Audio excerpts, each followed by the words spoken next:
Welcome to ForFamilies podcast. I'm Isabella Adediji and I'm excited to be your host.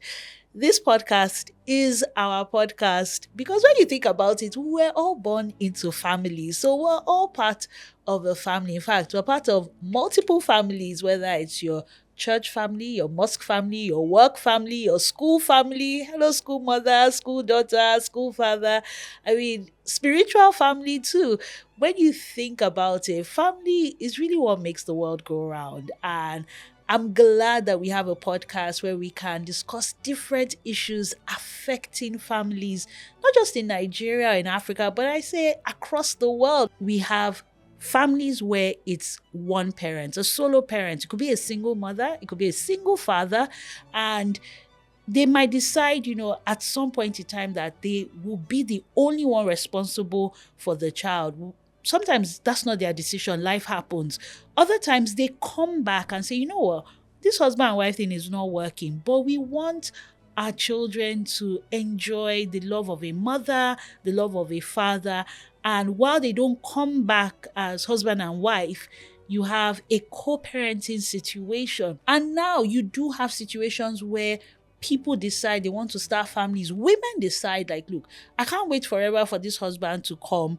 I want to have a family. I want to raise a child. I have the money to, and they decide to become single mothers or solo parents by choice. So whether it's life happening, death, I think there's a lot to take away, unpack with solo parenting, co-parenting, and I'm excited to introduce my guest to you. She's a phenomenal woman. She is an events host, an MC. She's also an arts and crafts educator and a guidance counselor. So I'm sure we're going to learn a lot from my guest, the one, the only Ogooluwa Badmus, aka Auntie B of Tammy Party Place. Excited to have you on the show, MC to MC. Yes, give it up for my girl, Auntie B. Tammy Party Place in the building. Thank you, Isabella. Good afternoon. Pleasure to be here with you this afternoon. Thank you so much for coming on the show, for honoring our invitation. I'm glad that you accepted to, come here and share your story, because I feel like when we talk about being a single mother or co-parenting, broken homes, people who have gone their separate ways, there's still a lot of stigma and taboo. And as a result, a lot of people remain in situations at the detriment of not only themselves, but the detriment of their children. So having you come on the show, come on this podcast, I think is going to help a lot of families. That's what I believe. But let me not get ahead of myself. I want to start from your understanding of a family. I don't know if you also did social studies, that you were taught father, mother, children, nuclear family, extended family. What was the theory and what was the practical, the reality for you growing up? So growing up was beautiful, was awesome. I had my mom, I had my dad. And I felt like an only child because I have an elder brother who is like 14 years older than myself. So he was away in school most of the time. So my house was filled with love and warmth. We had so many people around, uncles and aunties, not necessarily blood related, people that my parents just pick up from the streets and welcome into our home. So our house was big, there was always lots of food, laughter, warmth. It was beautiful, actually, growing up, seeing mommy and daddy, loving up on themselves. And as a child, feeling loved and wanting to experience that as an adult too. So it's safe to say that having grown up in a two-parent family, full of love and laughter, you imagine that would be the same thing for you. Exactly. So going into a marriage, did you have conversations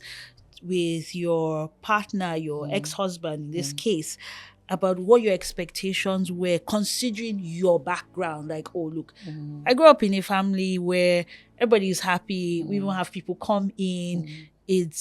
That's what I want for my children.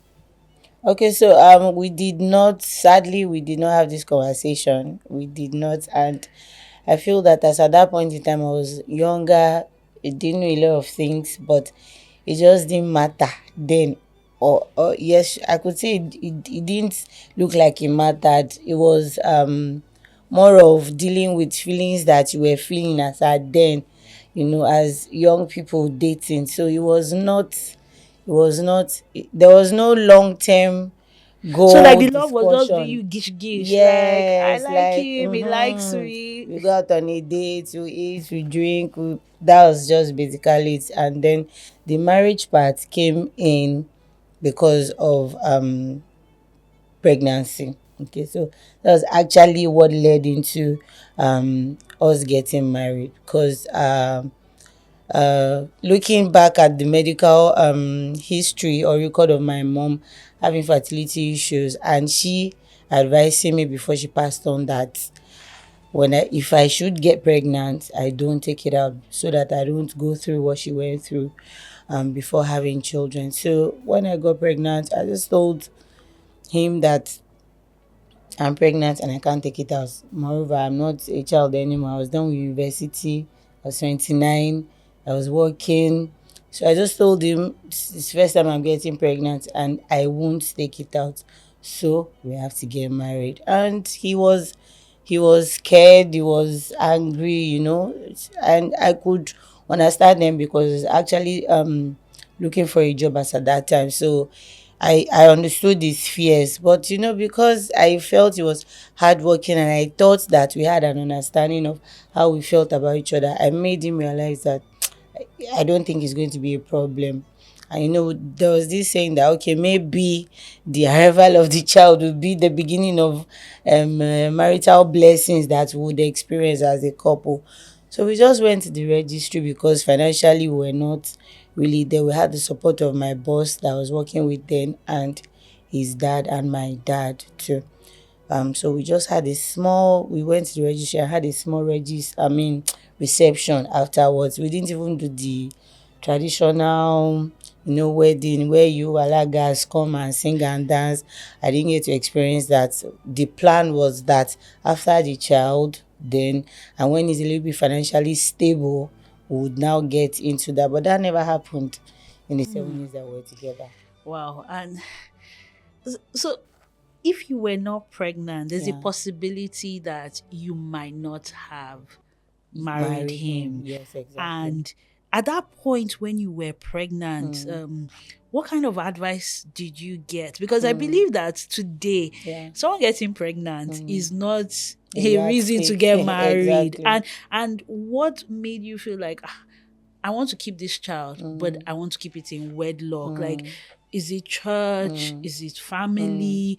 Where did that pressure to Okay, I wouldn't say there was any pressure because number one, my mom had been late a long time, right? So I didn't have any female elder around me to be like a guardian or something. I just had church members, and I was actually independent to a level because there's this thing when you lose a parent, people are nice to you maybe for the first few weeks. I had people say, "Oh, come and stay with me," but then I was like, after 2 weeks, you people won't be so nice. At some point, I might be like a burden. So on time, I had my own apartment. I was working. I was independent. And when the pregnancy part happened, and I told him, I was like, we have to we'll get married. It was not like I dragged him by the neck. He agreed. His only fear or constraint was the financial part. So that was why that part that we shouldn't do anything big came in.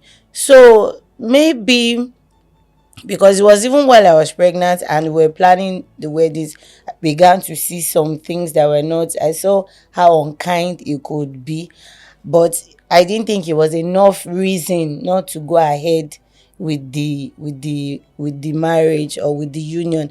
And this stigma of what people will say was also there too, that Ogo, I'm known to be somebody I'm in the choir in the church, and I hold a post in the choir. It'll be unheard of that, oh, so go, she's pregnant, she didn't get married. We are always conscious of what the society makes you feel like, what will people say. So that didn't it was unheard of that I should be pregnant out of wedlock. It's not like I was having any pressure anywhere that, oh, you have disgraced us. There was nothing like that, but it was the society, or should I say the environment in which I found myself in. It just didn't feel right, or I didn't think about it, that let me pause and check his behavior, that this person I'm dating, is he going to be a good father? So I didn't, unfortunately. Well, they say love is blind, and maybe at that Indeed. point, you were blinded away by Yes. some of the positive attributes you Yes. saw. And it That seemed okay. yeah, those Mm. those hard hitting Mm. questions like, okay, how many kids do you want to have? Mm. How do you want to raise your kids? Exactly. What does fatherhood mean to To you? you. You didn't have that chance Exactly. to have those kind of conversations. Maybe Mm. some of the answers, like you Mm. said, it was unkind. Mm. That unkindness, if you can Mm. do it to other people, is that what you are going to get in a marriage? Would he be Mm. unkind to his To children? mm. But yes, love is blind. But Indeed. so you go into the marriage, Yeah. you have your child, Yeah. and I know you have two children, Yeah. right? Yeah. And you said 7 years. Yeah. So 7 years in biblical terms is Mm. the the number for Supposedly. perfection, Yes. right? So Yes. that's a long time. Yes. Yes. And it wasn't just one child, it was two children. Mm. How come you stayed that long? Mm. And when did you begin to see more red flags, or when did your Mm. eye open? Mm. Okay, so I stood that long because I wanted the marriage to work. I wanted it to work, and advices I was getting around that time was, even sadly, even from him, he'll make statements like, go and ask those who have been married 10, 15, 20 years. It's the woman that holds down the house. The woman is the homemaker. If a house is in order, it is the woman working. If it's the other way, it is also the woman. So he will gaslight me and make me feel like I'm the one who has to do all the work for the union to work. And when I talk to elderly women that I had around me, then they have this olden days mentality that you just have to endure marriage, or that marriage is like a war zone. You have to enjoy it so that you enjoy the benefits in future. I was like, when is the benefits? When I'm old and I have no energy inside of me, what am I going to be enjoying then? When I used to complain about his incessant late night comings or night crawling, and doing all sorts of vices, they'll be like, it's normal. That's what men do. What you should do is face your children. Your children are your friend. That's the children are the essence of the marriage. So they are the ones you should face. So far he's buying food in the house, so far he's paying school fees. Just keep managing and enjoying, and pray that it gets better. So that was what I was doing. But I'm human. I think about it that my children should not, their place is different from the place of my spouse in my life. So I found myself begging for quality time. I'll call him, beg him, please, wherever you are, please come on by. Oh, he's coming. That coming could be 2 a.m., 3 a.m. the next day. At a point, it was a marathon outing, Friday stroke Saturday evening stroke Sunday early morning, Sunday till like maybe 11, 12 midnight before he comes back home to prepare for work. So I could say that I was married, but I felt single because I was so independent, because it was never there. If there was anything I needed to do, I was all alone. Maybe change bulbs, change sockets.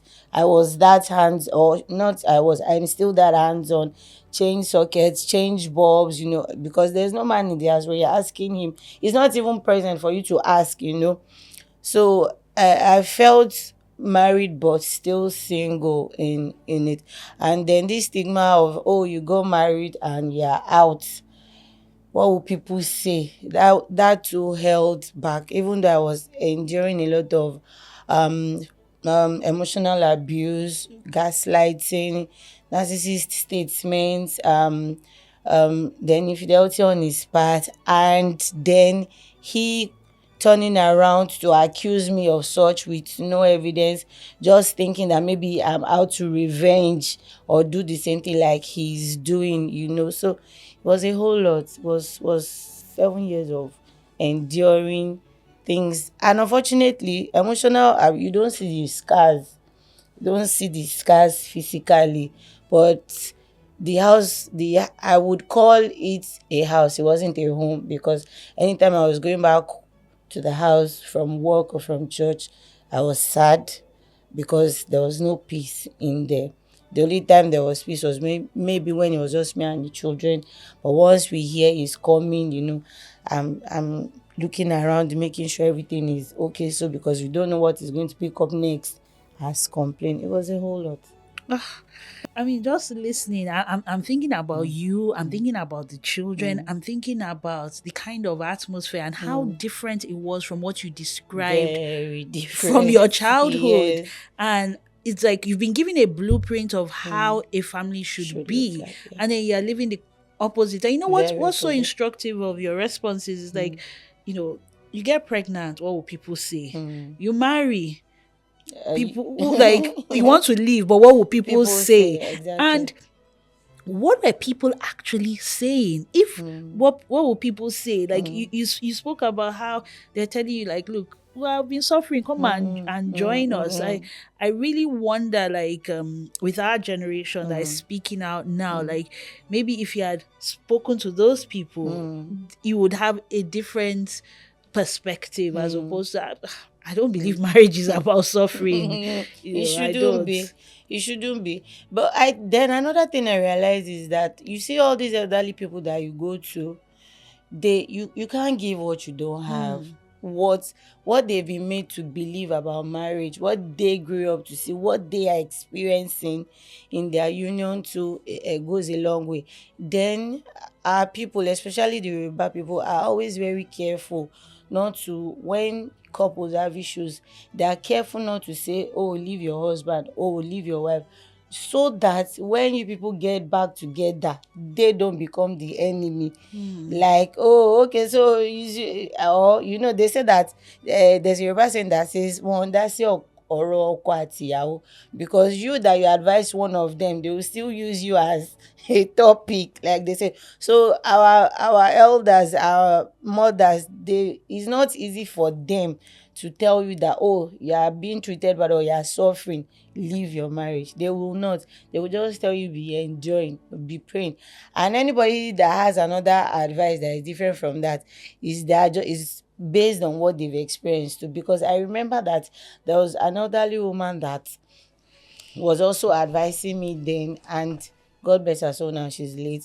She even at her age, at over 60 as her then, she still cries about how badly her husband treats her. And this is you also advising me that I should not leave my marriage. And it's so bad that even in her lifestyle and even in the books she wrote while she was living, when she gave me the book to read, upon reading it, I just saw that it was her pain. It was different totally from the topic of the book as she intended. I found out that she just poured all she went through into that book. And I told her that you are not happy. You are celebrating 30, 40 years of wedding anniversary, but you are still crying. She got upset with me that, why will I say that to her?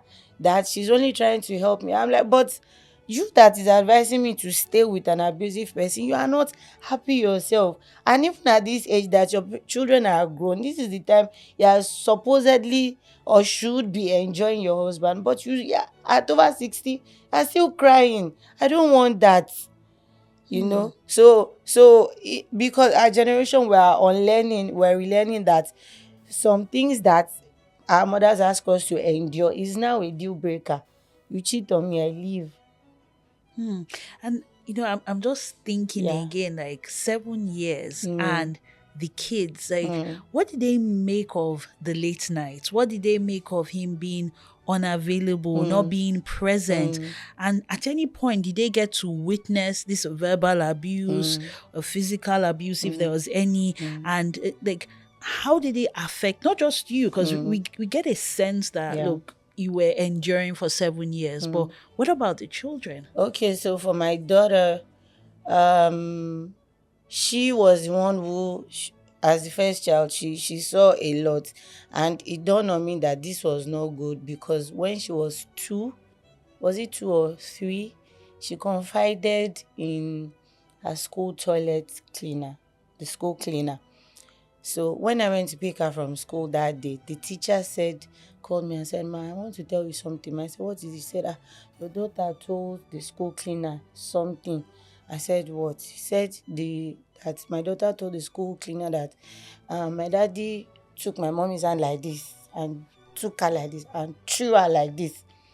That if myself and my hubby, if we're having issues, that we try not to do it where she is, that she's a smart girl and she's speaking, that they hear things like this in school, that you think that the children are not watching or they are not hearing, that they are seeing everything. So I cried all the way home that day.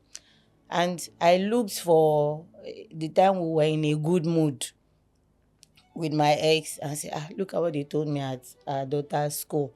And just flared up. Can you see what you have caused? Can you see what you are making my daughter go through? I'm like, The blame is on you for excuse me, sir, but you were the one. It was what you did to me. She described, saying, hey, you must have provoked me.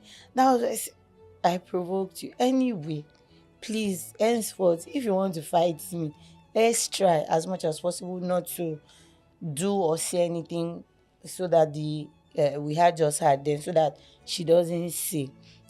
Take your fight to the phone. Just anything you want to say to me, just text me. That shouting match, because later after we left, my daughter told me one day that do I know that most of the time when I think she's asleep in her room, that she's not asleep, that she hears me and her dad shouting and fighting each other, and that she cries.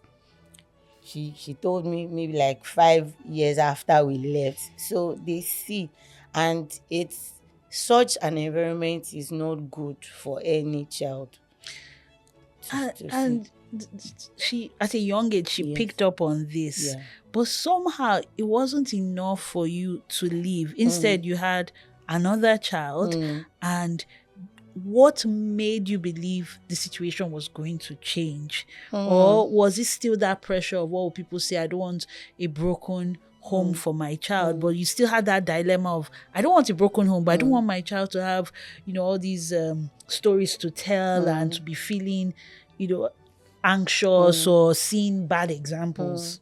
That when you are with when you are with somebody that gaslights you, at some point you begin to believe what that person is saying about you. Then at some point I started thinking myself too that, is there something I'm doing that is, or am I not trying enough? Because I hear so many times that, you want this marriage to work, is in your hands. So I thought that I am the one who should even put in more effort. That am I not doing enough? Or am I not respectful enough as a wife? Or am I not patient enough? Then I begin to ask myself that, but I don't think I'm that difficult. I work in an office. I don't have issues with people there. When we have things to do at work, I hear nice reviews about myself. But it's a different ball game when I'm home, because it was so bad that my self-esteem too was, trampled, and I did not understand. So for very good question that another child, so there are so many things that we need to learn even as we are getting married, because after I had my first child, I didn't even know about birth control. So almost immediately I got pregnant, and then I was also blamed by my mother-in-law then that, don't you know what they call family planning?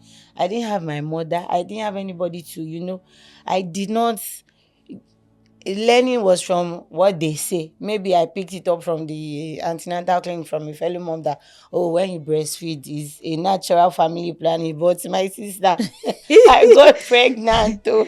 I got pregnant, but sadly the child came sick. She had a congenital heart disease. So she stayed for about just 6 months before she passed. I'm So so sorry. that time too was a very was that, in actual fact, years after, my dad used to say that after that child passed, I should have left because I saw another part of him all the time while I was at the hospital with that child before the child actually passed on. But the funny part was that after that child passed, I was actually on family planning. That's one they put in the tie, and I was bleeding. Like I bled for, it came like I was having my monthly cycle, but the monthly cycle time passed and I was still bleeding.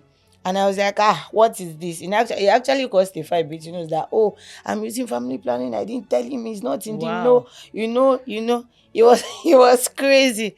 And I still, to be sincere, I don't know how I conceived my son now because I believed I had that injection in my system.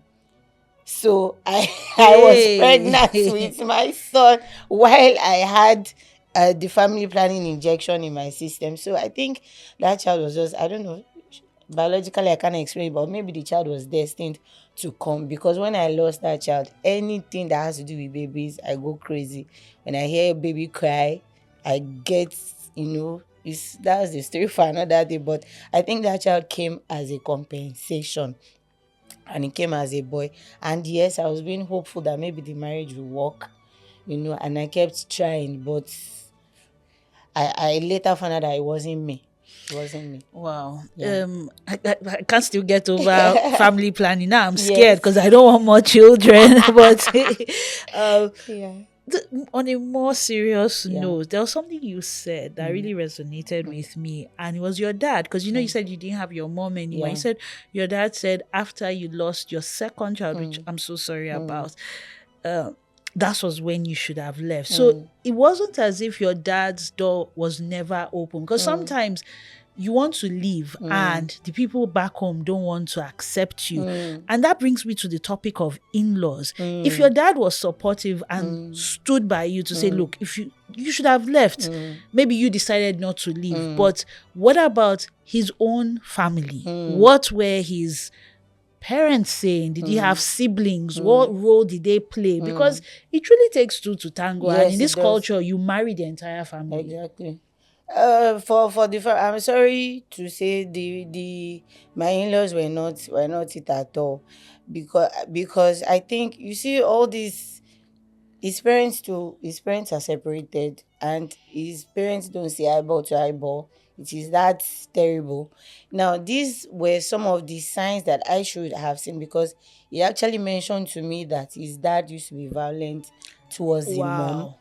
But then I was he how will I he was not, what's the word, he didn't share details, you know so he just said his mom left for safety.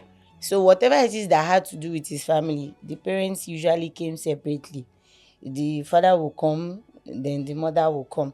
So then he didn't have a good relationship with the dad. So if I had issues with him, if I reported to the dad will scold him, and scold his mommy too, even in her absence.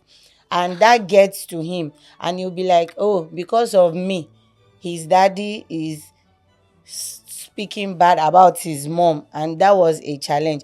Now when I report him to his mom, the mom who is on his side, who sees him as her best son, her best child, she'll be like, you have patience, no need, you will be praying, no need. If a man raise his hands to hit you, you should dodge, don't stay there. But this woman left her husband. I don't understand. Like, Yes, she there was a day I reported her son to, and she was like, it's not like They chased her out of her husband's house, so that she was the one that left when she was tired, but that I should not let that happen in my case, that I should just be praying for him.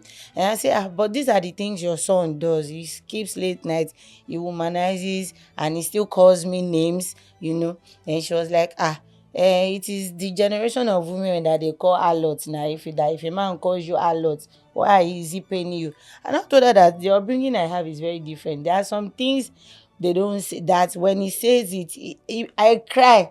Like just telling me that I'm mad. In Yoruba, you know how it can be. It's not a language or term that I'm used to growing up. And then the person who claims to love me says it to me. I can cry for the whole of the day. And then you call me an alert, or you call me a community dog, and I'll be like, why? And I cry. And you, the mother, is saying there's nothing wrong in it, that is every woman that they call like that. So at that, I now noticed that she never scolds him or calls him to order. So I just know that at this point, if I report to the dad, he will come and fight me that I reported to the dad. If I report to the mom does nothing. So the only listening ear I had was my dad. And my dad will call him and talk to him that, you are not my in-law, you are my son. And you will see me, he will just bend his head and say, okay, sir. Yes, sir, my sister. Well, on our way home, is malice till we get home. Shebi you have reported to your father. Shebi your daddy has scolded me. Shebi you're happy now. You cannot have peace in the marriage. As a woman, you should know how to take care of your home. There shouldn't be third party. I'll be like, is my daddy third party? Because I don't understand how else. I've never been married before. I don't have the blueprint of how it is. So when I'm confused about some of your behaviors, I need to talk to someone before I get crazy. And you will go on and on. And so I stopped talking to anybody, and I began to sink into depression, but I still stayed. And a lot of women still choose to stay. Some Yeah. stay because of the children, some stay because of what people will say, Mm, some stay because they've not quite figured out what the plan will be. But exactly. a point comes, like a point of no return. Yeah. What was that trigger that Mm, made you decide, you know what, mm, enough is enough? mm, I can't take this anymore, mm. and you decided to To leave. live. So enduring all the emotional abuse, even physical abuse, what of the I was already looking at it, because there's an instance I just remembered now, that when we have issues like that, the room that is supposed to be our matrimonial, he sends me out of the room and says, get out, and he slams the door. Sometimes, and I will not ask him that, what if we're staying in a room self, you are angry now, you send me out of, that means I sleep outside, that means myself and the kids sleep outside. And then the day I knew that I just had to leave, that day he was angry as usual, slammed the door, and the children went to the door and were knocking, and he shouted, who is that, who is that? And the kids started crying, daddy, it's me. My heart broke. I was like, no, this is not good. And he was like, go and meet your mommy. I will open the door later or something. But I can't remember if he opened the door for them on that day. But I knew that this was not something, it wasn't normal. We've had situations where we are going at, I think there was an instance where we were going to church one day, and we started this fighting all over again. And I was like, we're going to church. Not now. And by the time I looked back, the kids were crying. And I was like, see, the children are crying again. Can we just stop? That my mood is messed up at this time. And you know what he did? He just stopped at the nearest bus stop and asked us to calm down. As in me and the children. To come down from the car. I'm telling you. He just said, calm down, calm down. And the kids were like, daddy, daddy. And he was like, calm down. And me that already we packed lunch bag, packed coolers, that are going, you need to see me on the road on that Sunday morning, and I was crying. As the food was pouring the bags, I was just telling the kids that I didn't even have money on me that day. Thank God I had an ATM. And I was like, and he just turned back and went back home. And I was like, should I still go to church, or I go back home? If I go back home, I'll go and be crying. Let's just go to church and it would take my mind off. So I just withdrew from the ATM. Thankfully that I had money there, and we went to church, and we came back. Now let me shock you, when we were coming back, unfortunately for him, he didn't go home straight. He went to where he used to sit down to hang out. So somebody helped us from church to like halfway. So we just took a bike into our estate. Unfortunately for us, the bike took the route where he sits down, and he saw us on the bike. His friends said hi to us. Madam, with children, two kids on the bike with load that he was looking to. So he just came home and started shouting, I want to embarrass him, I want to disgrace him. Why did I tell the bike to come? I said, how will I know that you were sitting there? Maybe you said you were going home. Why is it you that dropped us on the main road? You didn't even care how we got to church. So okay, I've scattered your reputation again. No apologies, but I wouldn't know. And so very many terrible instances like that the children had to. But the point for me was when he was physical, like he had been, but maybe just shoving, pushing, pushing me, and saying that I'm pushing him or I'm tempting him, but he's not going to fall into temptation to hurt me. So he used to be just shoving and pushing. But on that particular day, we had an episode of one of his infidelity where he had a video of him doing something with some random girl, which I saw, which he was denying. I was still, enduring that pain, that why would this guy do this to me? And we had my sister-in-law staying with me then. So down way younger than myself, that she had caused issues in the family before that. The dad had to, that's her my father-in-law asked her to leave our house, that she's like an informant to their mom, and that if they're not careful, the mom would scatter our home with nonsense interference, as the man called it. So my husband got upset that I'm the reason his sister is not in our house, that if I wanted peace, I must go and make amends and bring her. I was made to kneel down to beg the girl to come back home. That since, and this was advised by the elderly women that I had around me then, that anything to save your husband, to save your marriage. I was like, so I will kneel down for this. 14-year-old as at that time, he said, it's just to secure your marriage, it's just to secure your marriage you know. So I actually did, and she came back to the house. So it was on her coming back that we had another issue. I think that was when I was heavily pregnant with my son. I'm like, yeah, in my house, they say you're here to help me, but you can't even bathe my daughter. I still bathe her. I prepare food. The only thing she was doing was maybe take care of the laundry of her brother. That was all. And I overheard her telling her brother that, oh, so many things is happening in this house. She's just not talking so that they don't say that she's a home breaker. I couldn't take it. I was like, why would you say such a thing? And I thought we were cool before. We had issues before. Like sisters do fight, but I still take you out. When I take my daughter out, I take you out. I buy stuff for you. We wear the same thing sometime. So why? So you still have this mind against me? So at that time, she was in my daughter's room, and I went to meet her there. That was where I was saying all those things to her. She was just on the bed. So her brother came and was shouting that I should leave the room, I should leave his sister alone, I should leave her alone. And he came close to me and just held me by my neck and, dragged me from the room all the way to the corridor and just smashed my head on the wall like that. And the kids, as at that time, okay, yes, I already had my son then. So both of them, they were like, they were crying, daddy, daddy. And his sister too came out and said, dad Lola, dad, kill it. And I was like, my head on the wall like that. I just went down like that, and my children just stayed with me, and I just put my hand.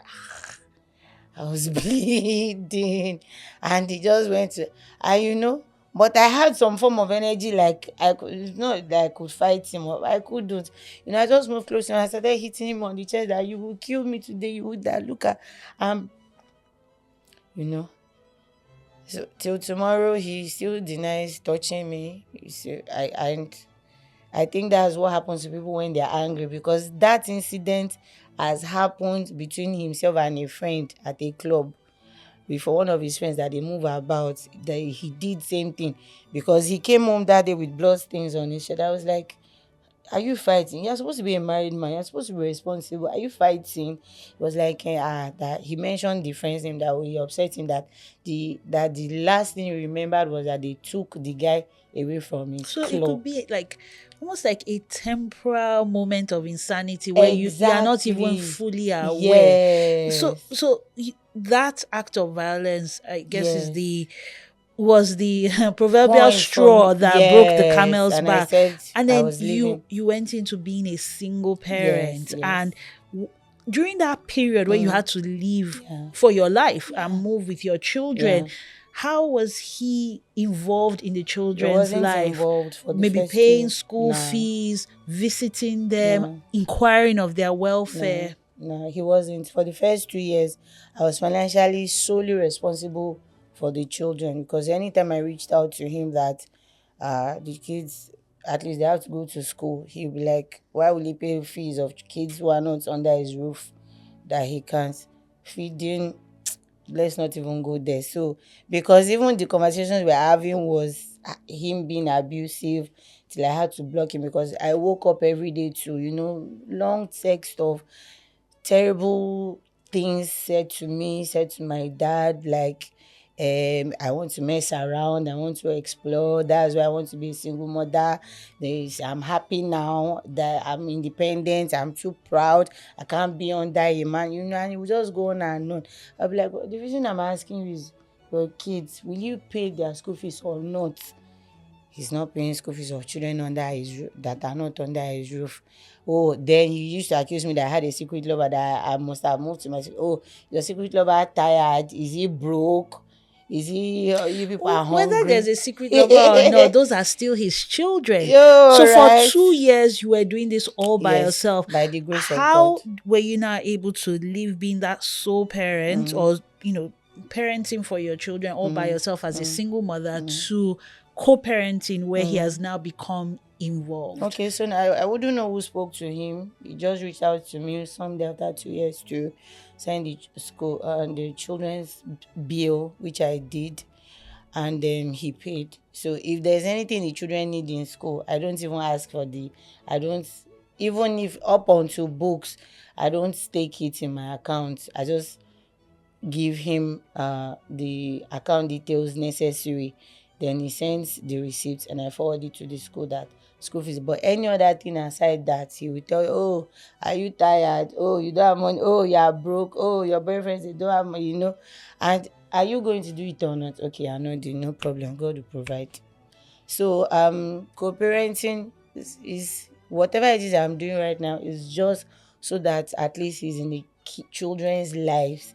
So the anxiety from the separation is enough, is carrying enough for the children, because in schools, talking to their peers, oh, this is my daddy did this, my and I notice, according to my children, that they are not able to join such conversations because obviously daddy is not around. So I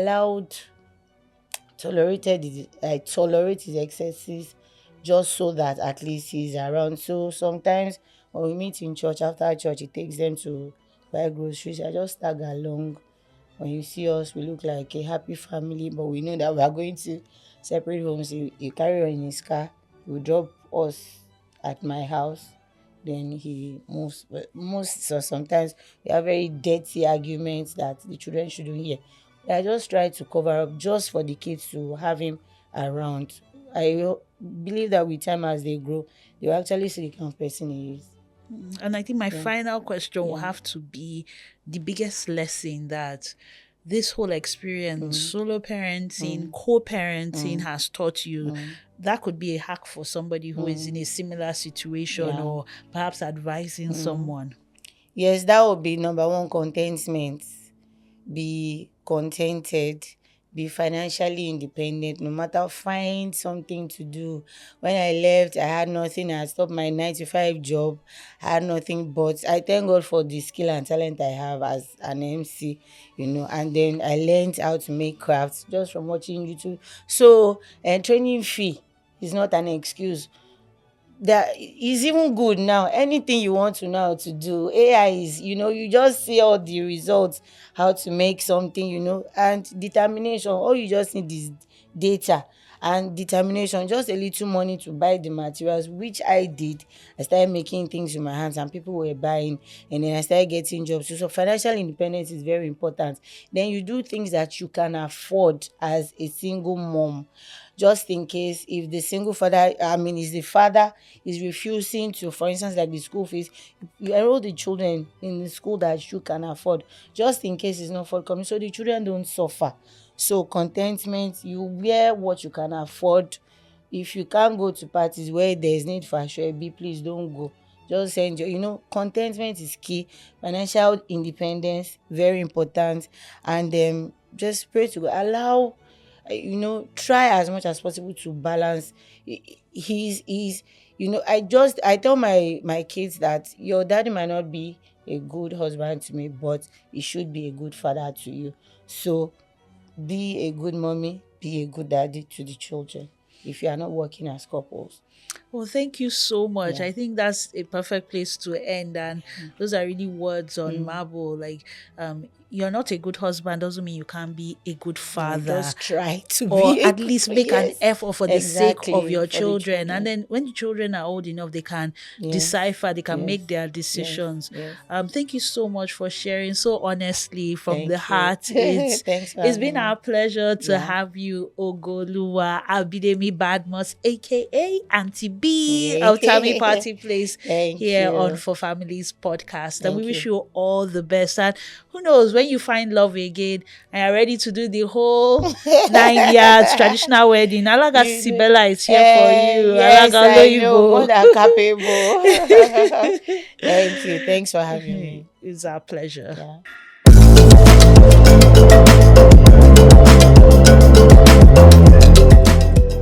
What a conversation we've had on For Families podcast. You're probably wondering, why am I sitting here? That's because this segment is one where I share all the good things that I'm loving. What I'm loving now, I put you on to all the good stuff. So, what am I loving? My app, a particular app on my mobile phone. Like these days, our mobile phones are not just for making calls, browsing the internet, or watching For Families podcast, obviously, but it's how I'm able to do so much with a single app. And I'm talking about Sycamore app. Why? Because I can save money. Like, you know what the economy is saying? Being able to save money without necessarily going to bring out my piggy bank like I did as a child, or colo, putting money away, or leaving it in an account that at the end of the month they will still come and, remove charges. I mean, I'm able to save my money on the Sycamore app.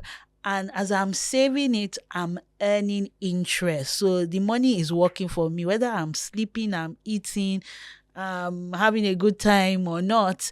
I know that my money is working for me. I'm saving it very easy. Considering how much time we spend on our phones, Sycamore app helps me to not just save my money, but to earn great interest on it. And then a step further, I can invest. As a family, there are so many things that make demands for your money. Like, think about the family you're in, whether it's a family you're raising, or the family you were born into, or your school family, church family, mosque family, work family. There's always something to save for. So is it school fees you're saving for? Is it house rent? Is it even ashwebi? Yes, ashwebi can be something you're saving for because, maybe your child is getting married, or someone that is getting married, or someone lost a parent. So you're able to save whatever that goal is, just save towards it. And trust me, as a mom, as a friend, a daughter, a sister. There are so many times that different things come that need money. So I'm glad I'm able to save the money. I'm glad I'm able to invest. And I think the final thing, we don't talk a lot about this, is being able to lay your hands on money, like alone. There are times when, if you're an entrepreneur or you're a salary earner, you know that money is going to come at a certain time, but emergencies can happen anytime. You just need, a quick loan. And these days, one is afraid to just go to any app because there are loan sharks out there. You know the loan sharks now. You do anyhow. One time they have sent your picture across different social media platforms or WhatsApp. They are sending your picture, your details, and it's like, guy, now those loan sharks, they are not smiling. Like, I don't pray for my enemy to fall into their hands because it can be very embarrassing. So being able to take a loan when I need to, I think it just gives me peace of mind. Like, my money is coming, but I need the money today. So I don't have any fear that I won't be able to repay it, but I need access to that loan. As a parent, you know how schools would just say, send money for this one, send money for that one. Things that you did not plan for, or they just increase the fees, or something comes up, new shoe, school bag, books, extra lesson. Like, if you there's so many things.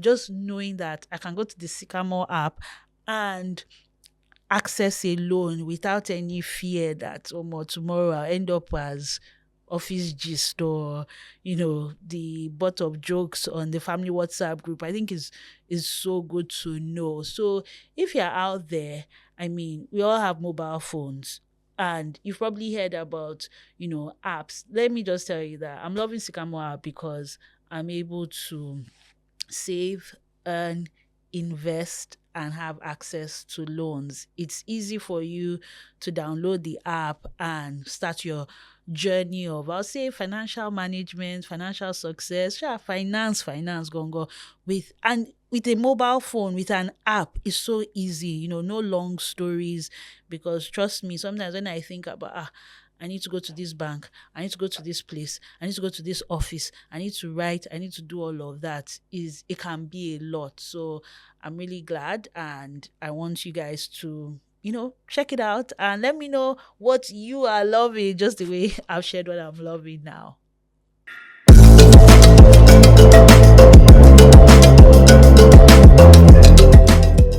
This is a segment where all your questions are answered here on ForFamilies podcast. So this question is something that I'm sure at some point you've asked it. It has come up in conversations, and I feel like we need to address it because this period is a time of immense pressure, especially for our kids, our children, our wards. Even some of us are writing exams, whether it is WAEC, UTME, JAM, what are they called now? GC, NECO.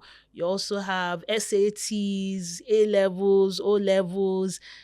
There are a ton of exams. For people that want to jackpot, your exams too. People who are writing professional exams. And I think it's something that we don't discuss enough, because when a child or an individual decides to take their own life because they don't get a certain grade to secure their entry into university. And this is not just something that is peculiar to Nigeria.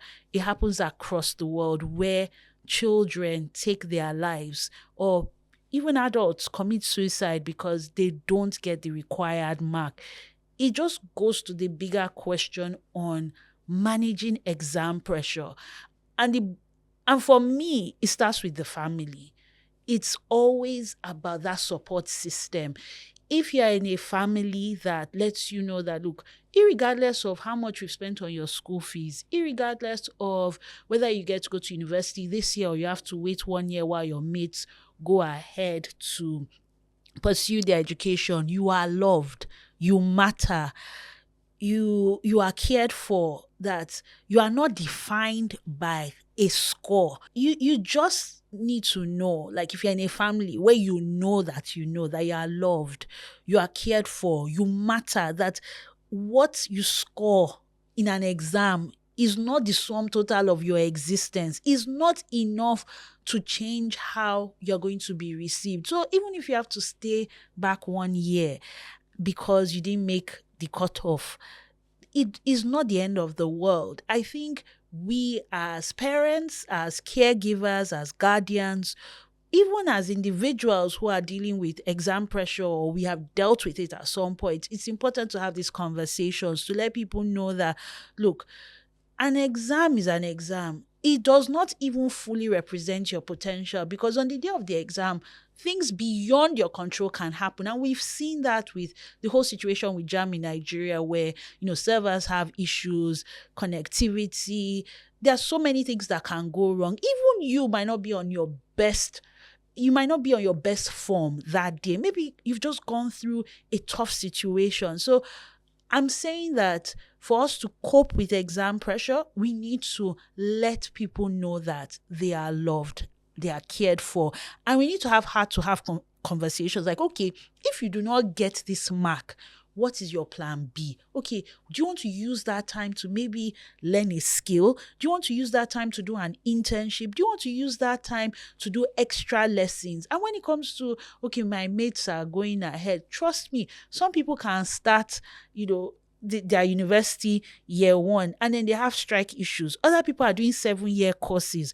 Other people end up going abroad and have to start all over again. So you're not in competition with anyone. That you all finish school does not at the same time, maybe secondary school, does not mean you all finish university at the same time. Even if you finish university at the same time, it doesn't mean that all of you will enter the job market at the same time. People can decide to do masters, people can decide to go abroad, people can decide to change careers completely and start all over again, or go straight into the workplace. So I think it's really important that we have these conversations and we prevent people from taking very painful actions. Like, I can't imagine the pain, the misery, the guilt that people will be feeling when you have a child, you have a friend, a sister, someone you love, a son, take their life because of the exam. So parents, let's have these conversations. Let's put the options out there, and let's tell our children, our wards, that no matter their exam score, they will be loved, they will be supported, they will be cared for, and we'll figure it out.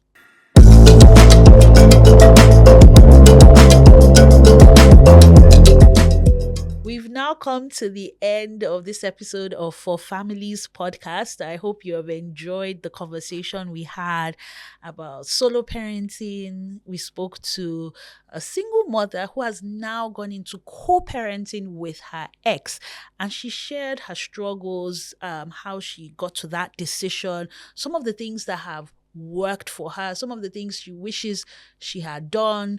And one thing that struck out in that conversation, or struck me in that conversation, was the fact that she said, look, experience is the best teacher, but it doesn't have to be our own experience. We can learn from the experiences of others. And I hope that if you're in a position where maybe your life is being threatened, you're at the crossroads, you're afraid when it comes to raising a family on your own, whether it's due to a circumstance beyond your control or in the interest of the children, that you can learn from the experiences, you can learn from the conversations we're having, and you can make a better decision. So I am glad that we're able to discuss this thing, because co-parenting is real. Being a single mother is real. It's not the end of the world. And of course, that was not all we did on the show. I mean, I put you onto the stuff I'm loving, and I look forward to letting you know all the good stuff. Like, earlier one was Sycamore, and I can't wait to share with you on other things that I'm loving. And we also encourage you to send in your questions, because that's how we wrapped up this podcast, which is having your questions answered. So do you have a question? Is there a topic you'd like us to discuss here? Do you want to come on the show? I want to hear from you. get in touch with us. The details are on the screen. Remember, it's for families. We're all part of families. Families we're born into, families we join. So I feel like this podcast is our podcast. It's for us. It's for our families. So it's for every family out there. So whatever it is that you feel you want us to discuss, you want us to have a particular person, you want us to have on the show, just get in touch with us. Really, I can't wait to come back again with another episode. I'm still your host, Isabella Adediji, and see you next time on For Families podcast. Bye bye.